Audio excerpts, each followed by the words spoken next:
Here's something most of us learn the hard way. The human body is not a collection of separate departments. It's more like a crowded group chat where everyone talks at once, no one uses punctuation, and somehow the gut microbes have the last opinions. Allergic rhinitis is often in one cover, sneezing dramatically. Asthma is wheezing for attention, and meanwhile anxiety and depression are quietly reminding everyone that they too have entered the chat and would like to be acknowledged. If you've ever noticed that your mood dips during allergic season, or your anxiety rises when your breathing acts up, you're not imagining it. Allergic disorders don't just irritate your respiratory system, they can nudge mood circuits in the brain, influence psychological stress, and even stir up symptoms that resemble chronic fatigue. That's because inflammation is an ultimate multitasker and sometimes an overachiever.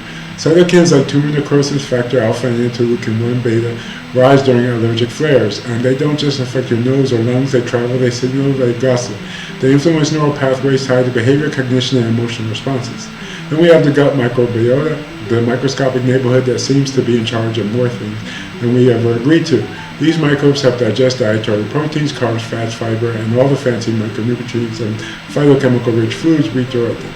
In return, they produce microbial byproducts like butyric acid and other short-chain fatty acids that directly interact with the brain via the vagus nerve, the immune system, and even the blood-brain barrier.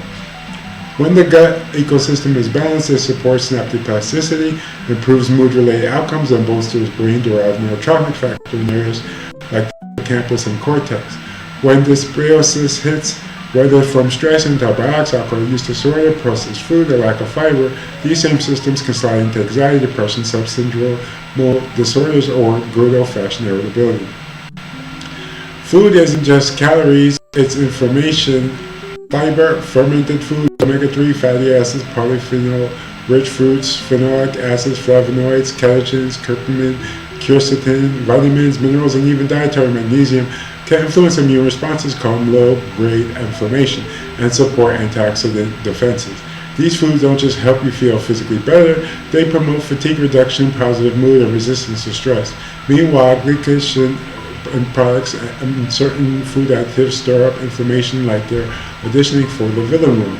This gut-brain immune loop stays in constant conversation with the hypothalamic pituitary adrenal axis, histamine signaling, gamma-aminobutyric acid pathways, oxytocin release, nerve growth factor, and corticotropin releasing factor. Together they regulate mood, appetite, heart rate, cognitive reactivity, and circadian rhythms. Too much psychological stress can push the system into stress induction mode.